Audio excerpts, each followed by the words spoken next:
नमस्ते। क्या कभी ऐसा महसूस हुआ है कि योग सिर्फ शरीर को मोड़ने या खींचने से कहीं ज्यादा है?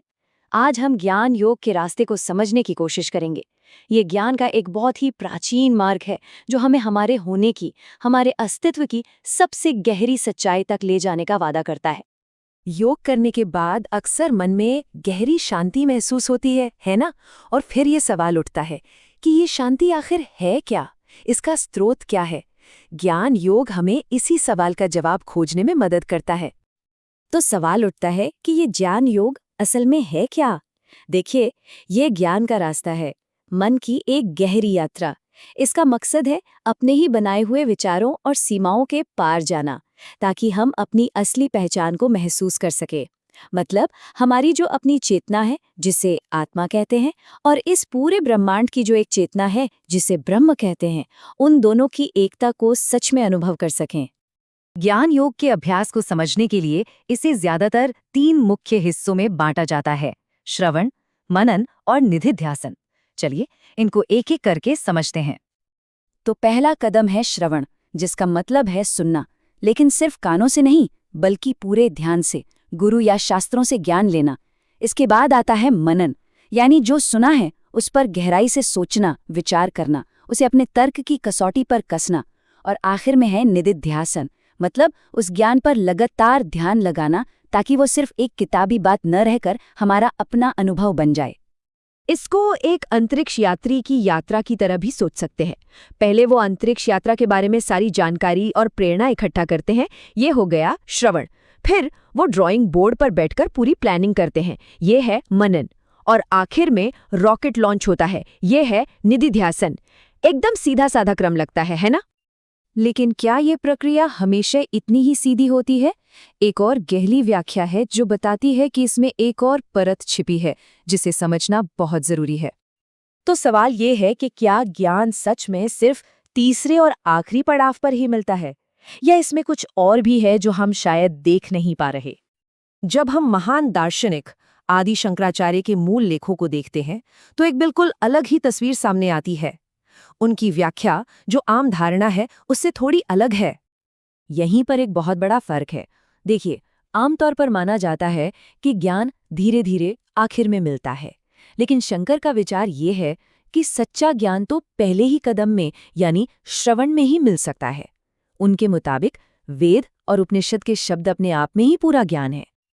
अच्छा, तो अगर ज्ञान सुनने से ही मिल जाता है, तो फिर सवाल ये उठता है कि मनन और निधिध्यासन की असली भूमिका क्या है? ये हमें सिर्फ जानने से उस ज्ञान को होने तक कैसे ले जाते हैं? ये एक बहुत ही जरूरी सवाल है। अगर ज्ञान की प्राप्ति श्रवण में ही हो गई, तो फिर हमें बाकी के 2 कदमों की जरूरत ही क्यों है? तो शंकर के अनुसार मनन का मकसद कोई नया ज्ञान खोजना नहीं है। इसका काम तो बस इतना है कि श्रवण से जो ज्ञान मिला है उस पर उठने वाले हर शक और सवाल को तर्क से दूर किया जाए। तो मनन एक तरह से एक इंटेलेक्चुअल फिल्टर जैसा है। इसका काम यह है कि वो तर्क का, लॉजिक का इस्तेमाल करे और हर उस शक को मिटा दे जो ज्ञान के रास्ते में आ रहा है। इससे होता यह है कि श्रवण से जो ज्ञान मिला वो एकदम साफ और पक्का हो जाता है।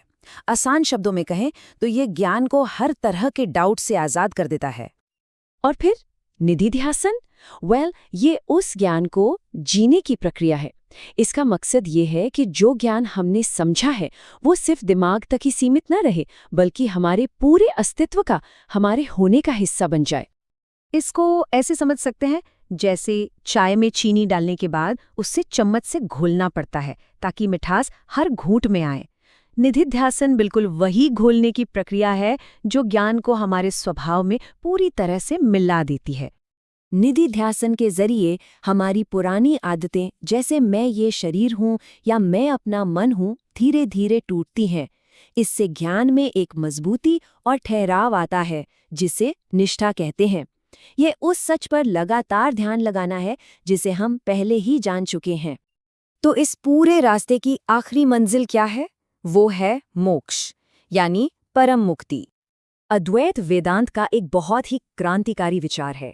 वो ये कि मोक्ष कोई ऐसी चीज नहीं है जो मरने के बाद मिलती है। ये जीवन मुक्ति है, एक ऐसी आज़ादी जिसे इसी जिंदगी में जीते जी पाया जा सकता है। और जिस इंसान को ये आज़ादी मिल जाती है उसे जीवन मुक्त कहा जाता है, यानी वो इंसान जो जीते जी मुक्त हो गया है। आत्मज्ञान मिलने के बाद उसका पूरा स्वभाव, उसके गुण, उसका व्यवहार सब कुछ बदल जाता है। एक जीवन मुक्त इंसान के गुण बहुत गहरे होते हैं, जैसे वो अपमान से परेशान नहीं होता, गुस्से का जवाब शांति से देता है, मुश्किल से मुश्किल हालात में भी सच का साथ नहीं छोड़ता और हमेशा सभी जीवों के भले के बारे में सोचता है। ऐसा इंसान चाहे अकेला हो या भीड़ में, वो हमेशा एक जैसा सहज और स्थिर रहता है। और आखिर में आदि शंकर का ये कथन ज्ञान योग के पूरे सार को हमारे सामने रख देता है। ये उस परम अनुभव की ओर इशारा करता है जहां इंसान खुद को किसी नाम, रूप या काम से नहीं, बल्कि सिर्फ एक शुद्ध, आजाद और अखंड चेतना के रूप में पहचानता है।